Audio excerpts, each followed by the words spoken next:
Assalamu alaikum everyone. So today our topic is about family planning policies in Pakistan, that is the social policy of Pakistan. So let us start. After education policy and health policy, we will focus on the family planning policies in Pakistan. So let us start with family planning in Pakistan. Even though there are considerable demand for family planning in Pakistan, the adoption of family planning has been hampered by government neglect, lack of services, and misconceptions. Demographic play uh, Demographics plays a large role in Pakistan's development and security since recent change from military rules to civilian leadership. Challenges to Pakistan well-being, opportunities for education and employment, and access to healthcare are escalated due to the country continuously growing population. It was estimated in 2005 that Pakistan totaled 151 million, a number which grows 1.9% annually, equaling 2.9 million population growth per year. So Pakistan fertility rates still exceed those of the neighboring South Asian countries, with a total fertility rate at 4.1. So 3.3 children in urban setting and 4.5 children in rural areas. And contraceptions use in lower than 35%. Approximately one-fourth of Pakistani women wish to either delay the birth of their next child or end childbearing altogether. So according to Dr. Ansar Ali Khan, an advisor of productive health to the United Nations Population Fund in Pakistan, a combination of factors like non-availability of services, baseless additional beliefs, and misconceptions play a big role. In addition, Ali Khan stated that a fairly large number of population believe that the use of artificial contraceptives for family planning is against nature and also against Islam. Unlike family planning in Iran, a neighboring Islamic republic, Pakistan's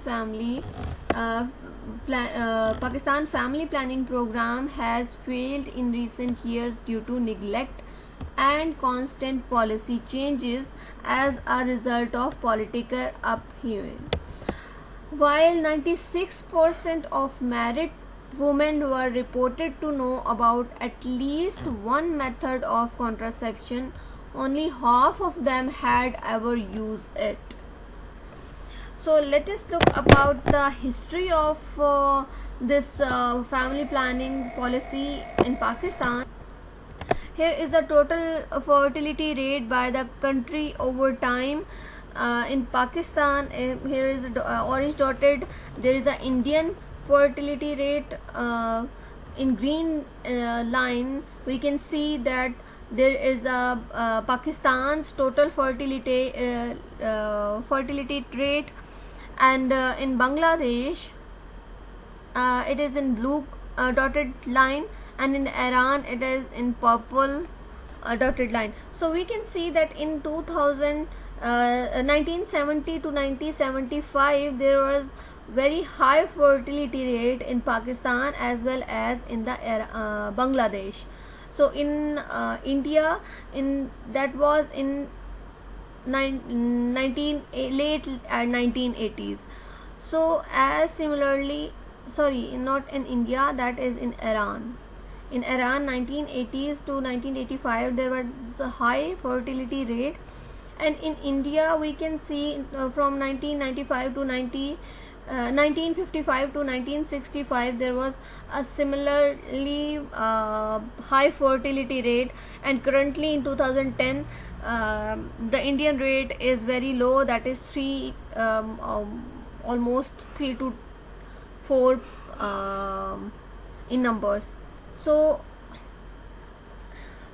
this is the total overall country over time fertility rate. Let us look about the history of the family planning.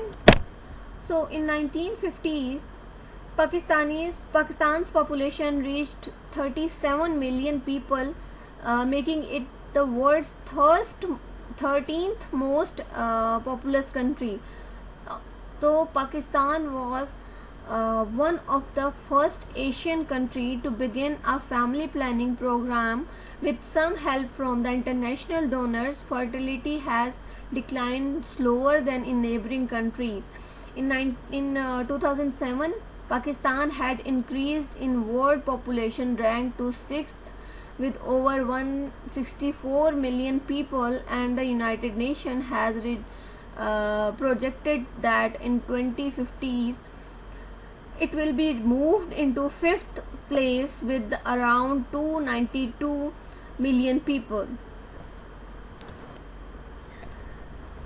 So there is the beginnings. The Family Planning Association of Pakistan, FPAP, now called Rehnuma, was founded in Lahore by Sayyida Waheed in 1953. Waheed, a member of all the Pakistan Women's Association, began advocating for birth control. Even her maid died from an attempt to abort her own pregnancy. The FPAP was unsuccessful in changing family planning policies until President and military leader Ayub Khan took interest in the problem of overpopulation in late 50s. Khan spoke at the FPAP's Family Planning Association of Pakistan's first national seminar in 1959, speaking on the immense overpopulation. Soon after the seminar, the National Board of Family Planning was established as a policy advising body for the federal government. So the Pakistani journalist researcher Aisha Khan has suggested various reasons for Ayub Khan's position on population control. So firstly was the religion played a minor role in his government, a position that would change with Pakistan's next leader. Secondly, development ideology during Khan's time of power warned of the economic risk of high population growth rates. Thirdly, it had political utility for a military leader with no popular mandate to his leadership and in need of a development strategy. Lastly, support from international donors. So family planning policy in 1960 was Pakistan's first family planning scheme, was a part of the country's third 5-year plan that was, as we discussed in the last lecture, that was from 1965 to 1970. This scheme became the template for all subsequent family planning strategies. The scheme goals was to have a vast impact in the shortest time possible, with the reduction of the birth rate from 50 to 40 per thousand by 1970. At the onset of program, condoms were the most available method of contraception, but by 1966 the intrauterine device IUD had replaced it as the cornerstone of the scheme. It was said to be safe, cheap, reversible, and it required less user action. Family planning and AIM political turmoil. In 1969, Ayub Khan was overthrown by the joint action of Islamist parties and the leftist Pakistan People's Party. His successor Yahya Khan did little more than watch as a civil war ripped apart West and East Pakistan in 1971. Wajiuddin Ahmad, the family planning commissioner during Yahya Khan rules, focused on reducing pregnancies in women rather than meeting contraceptive targets alone, and introduced the pills to Pakistani women. In 1971, while the country was split apart and international assistance halted due to army atrocities in Bangladesh, the Pakistan People's Party took power of Pakistani government. Its leader Zulfikar Ali Bhutto need to gain legitimacy and popularity by taking an anti-American, anti-capitalist and anti-Ayub Khan stance. However, Bhutto found that he could not fund many of his socialist promises and so allowed economic assistance from USA. Over the 15-year span of 1964 to 1979, USAID spent over $30 million on Pakistan population program during 1965 to 1975. USAID provided 40% of total program outputs. However, due to extreme and unrealistic goals, the USAID program was highly ineffective. In 1977, Bhutto's Chief of Army Staff, General Ziaul Haq, deposed the leader and declared martial law. Zia differed from his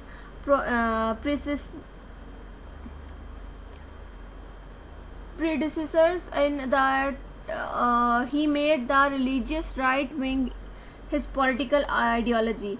He had used the religious lobbies and conservatives middle class as support for his takeover. In a more looking for counter Bhutto's government and as a gesture to his religious constituency, Zia froze the existing family planning program and banned publicity from family planning activity. So Zia enforced strict laws against adultery, punishable by death, rape, intoxication and theft. US aid funding was suspended and Pakistan became alienated from the Western power that Ayub Khan has so carefully cultivated. So near the end of Zia era of power, family planning and population control became tied to the Ministry of Health, Pakistan. Unfortunately, the program has remained fairly unchanged over the past 35 years due to the implementation problem involving over centralization, lack of coordination, and structural flaws. Here is the urban and rural health care disparities that contribute to Pakistan's health child mortality rate. One of the Pakistan's largest problem is its rapidly expanding population and their limited access to necessary essentials such as readily available health care, doctors, and basic sexual education. Although the nation has recently been making active effort to adhere to United Nations Millennium Government Goals that aim to reduce global infant mortality by 2/3, their efforts have fallen short as a large population of Islamic Republic of Pakistan resides in rural areas where the nation efforts have rarely been seen. So the accompanying accompanying concerns of his crisis have resulted in extremely high neonatal infant and child mortality rates. According to the UN Interagency Group for Child Mortality Estimation, Pakistan's rate of child mortality, that is neonatal mortality rate, is 44.2, infant mortality rate is 61.2, child under 5 mortality rate is 74.9, nearly double the worldwide average. Neonatal mortality rate in worldwide is 18, infant mortality rate is 29.4, and child under 5 mortality rate is 39.1, set by the UNICEF Global. So let us look over the religious influence of on these policies, family planning policies. So Muslim population are incredibly diverse, varying by race, language, and degree of religious conservatism. Some population are part of countries run by the Islamic law, while others like other secular governments. In Pakistan, extremely conservative Islamic beliefs predominated in many parts of the country, in which Purdah restricts women to their home unless chaperoned by the male relative. Additionally, levels of schoolings are very low in Pakistan, allowing men to have more power in decision making. When Ayub Khan was overthrown in 1969, religious demonstrators attempt to discredit the leader morally using the slogan "family planning for those who want free sex." This ideology is still present in Pakistan, as the organized religious party opposed family planning because it is un-Islamic. Though Pakistani couples commonly cite religious reason for avoiding birth control, there is no one definitive agreement about family planning and contraception in Islam. So in Pakistan, many local religious figures are supportive of family planning and have begun discussion in their communities in order to promote the health of women and children. Although many public health specialists feel that the religious play a major role in resistance to the use of family planning in Pakistan, the Pakistan Demographic and Health Survey of 2006 to 2007 showed that religious reasons unaccounted for only 9% of family planning non-use. In fact, many NGOs have implemented interventions where they have worked with local and national clergy. Islamabad-based think tank Research and Development Solutions reports that there is no qualitative evidence that any of these interventions have resulted in an increase in CPR in these communities. So current contraception use is historically political strife and cultural restriction on human constraining their empowerment, having hampered implementation of family planning strategy throughout the country. Most women who say they do not want any more child or would like to wait a period of time before their next pregnancy do not have the contraceptive resource available to them to order to do so. 1/4 of married women are estimated to have an unmet need. In the 1990s, women increasingly reported to wanting fewer children, and 24% of recent births were reported to be unwanted or mistimed. The rate of unwanted pregnancies is higher for women living in poor or rural environment. This is especially important since two-thirds of women lives in rural areas. While only 22% of pregnant married women reported being currently used a modern method of birth control, and 8% reported to be using a traditional method. Lack of widespread contraceptive use could be due to the lack breadth of the current family planning programs. So the most commonly reported reasons for married women electing not to use family planning method include the belief that fertility should be determined by God. 28% are believing on that. So opposition to use by the woman, her husband, other or perceived religious prohibition 23%, infertility 15%, and concern about health and side effects or the cost of family planning is only 12%.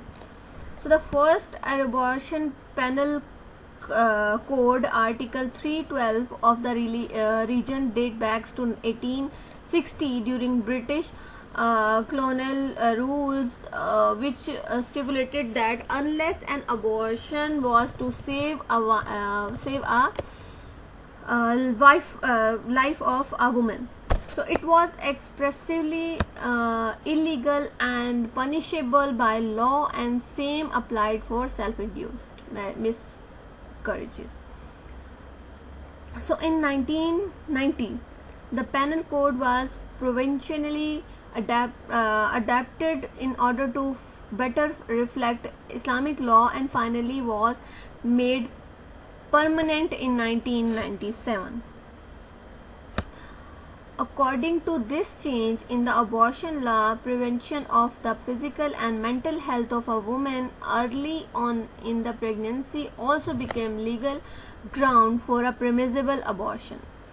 Unfortunately, however, the interpretation of necessary treatment required by a woman for an abortion to be performed is vague, and despite the legality, health professional in the Pakistan felt abortion was immoral, contrary to the religion, and illegal, especially according to the female paramedics when compared to the doctor and gynecologist. However, female paramedics had a more lenient attitude when it came to a question of whether an abortion was justified to save a mother's life when the fetus was either abnormal or when a woman was raped, whereas the gynecologist and the doctor feel it was less permissible to perform, especially in the case of rape. Unfortunately, healthcare professionals do not wish to perform abortion either due to their own religious leaning, ethical stance, or fear of stigmatizations. When a comparison of private sector and public sector was made with regards to abortion and post-abortion care provided, it was noted that the private sector performed more abortion and took on double the caseload of post-abortion care as opposed to public sector. Therefore, it is currently plays an important role in provision of care of patients undergoing abortions due to the lack of access, especially in the rural areas, no clarity, breadth of awareness, understanding, and education. So fear of legal prosecution means especially in the public area sector, and inability of healthcare profession to interpret the law, as well as a form of FP that is financial planning, women are often forced to seek abortion by untrained providers. According to an indirect estimation method applied to the 2002 national data on abortion and its related complications in Pakistan, one in every seven pregnancy terminates in an abortion. Extending beyond the reach of family planning and contraceptive method is issue of women's sexual and reproductive health. According to the World Health Organization and Population Action International, as of 2007, only 16% of women receive at least 4 antenatal care visiting during pregnancy. Fewer than one-third of births are attended by the skilled health personnel, and the maternal mortality ratio at 320 maternal deaths per 1 lakh live births remains high.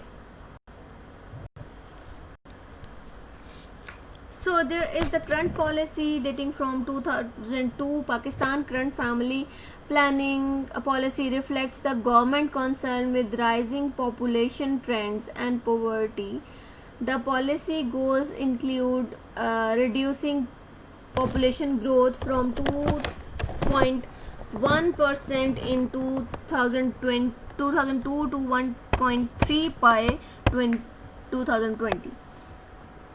So reducing fertility through voluntarily family planning from 4 births per woman in 2004 to 2.1 births per woman in 2020.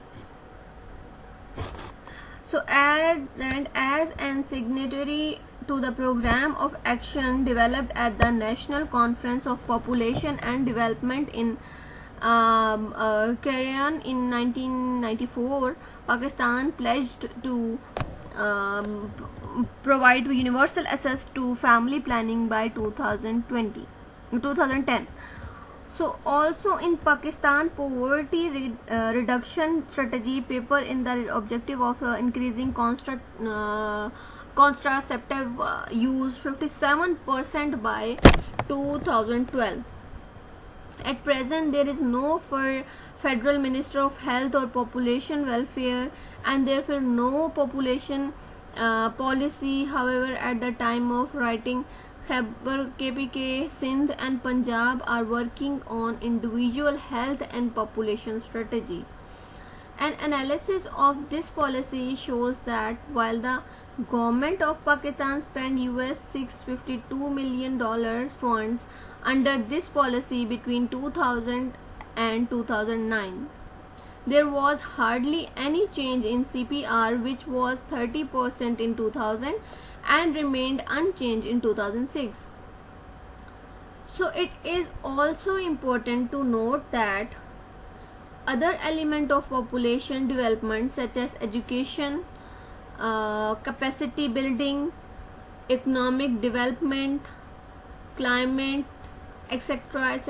were notably absent from this policy. In 2009, the Ministry of Population sought to revise the population policy. However, under the 18th Amendment to the Constitution, the ministry was devolved and its responsibility was shifted to Provincial Policy Welfare Department. In 2013, some of provinces, notably Punjab, reported that they were developing their own population policies. So there is the 2000 family planning in 2000. In 2006 to 2007, the Pakistan Demographic Health Survey of Pakistan showed that approximately 30% of married women of productive age were using some form of family planning. Of these, 8% used a traditional and 22% used a modern method. Approximately 25% had an unmet for family planning, and this around 23rd was for limiting and the rest of spacing. These translate into 7 million family planning user, 5 million user of modern method, and 6 million with an unmet need. Since a large number of modern method users are sterilized and received the service in previous year, the actual number women availing any FP service were just under 3 million, or less than half of those with an unmet need. The DHS also dispelled the popular notion that religious reasons keep families from using family planning. In the DHS, less than 10% of FP non-users cited a religious reason for their non-use. Using data from the PDHS 2006 to 7, approximately 30% of FP users received their FP service from the public sector, 12% from NGOs and private providers, and the overwhelming 52% brought their method over the counter for shop, making FP service larger objective to market for. The government spend on average around rupees 4 billion, or $42 million a year on family planning, but nearly 90% of this goes towards salaries and overheads, and commodities account for 7 to 14% of these funds.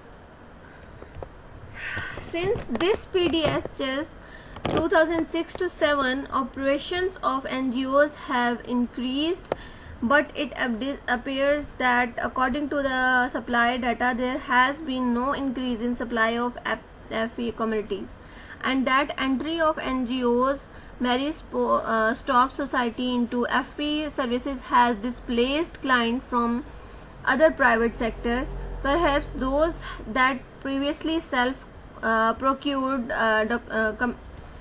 communities. Additionally, it appears that if the amount of communities that are being reported by the Pakistan Bureau of Statistics is its annual contraceptive prevalence report is accurate, the overall increase in population may mean that the CPR for modern methods may have actual decline. Even when one adjusts for under-reporting for private sector and NGO service, it is likely that the current CPR may actually be unchanged from the PDHS 2007 to 6. A more accurate picture will emerge with the release of data from Pakistan Demographic and Health Survey 2012. Family planning plus policy after 2010. A brief version of Pakistan Demographic and Health Survey 2012 was released in October 2013. It showed that the overall CPR had claimed to 33.4%, of which approximately 25% was from modern methods. In essence, it shows that the overall increase in CPR since the previous DHS had been around 1% per annum overall and around 0.5% in modern methods. Extrapolating these results to estimated population suggests that there are 8.8 million users of any FP family planning and 5.5 million users of modern methods and 3.5 million women who available family planning service in any given year. Thus, only around 14% of all married women of reproductive age access family planning service in a given year. This represents an increase of 7 lakh users since at last DHS. Around 2/3 of this difference may be attribute to increased population, and nearly all these were supplied by NGOs.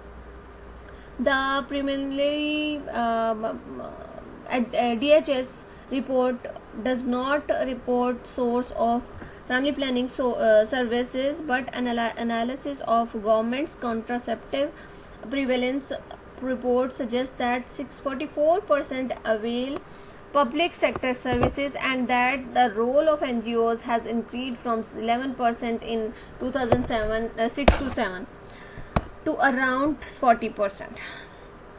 So the total change in user of family planning services between 2006 and 2012 was around 7 lakh women.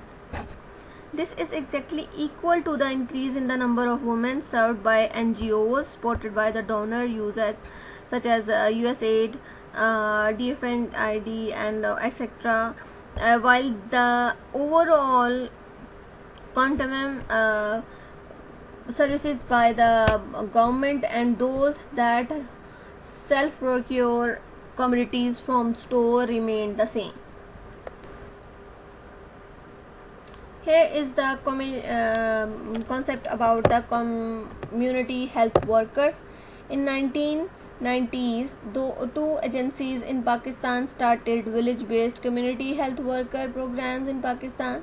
The Ministry of Population Welfare started in planning and program in 1992 based on similar program in Bangladesh.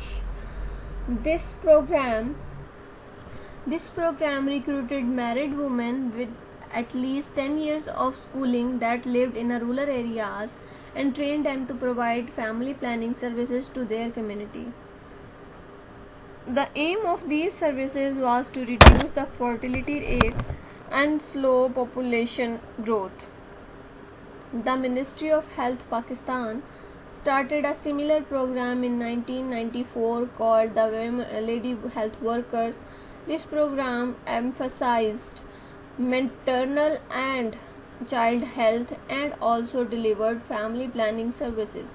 Both group of women provide door-to-door health and family planning services supplied with oral and injectable contraceptive and condoms to distribute to their communities. One study in 2002 showed that in the areas with 2 or more community-based workers, there was a 7% increase in the use of modern reversible contraceptive method. An evaluation of the Lady Health Worker program showed only a marginal improvement in family planning among health indicators. The population surged of around 5 to 6%. In 2006, there were 96,000 lady health workers.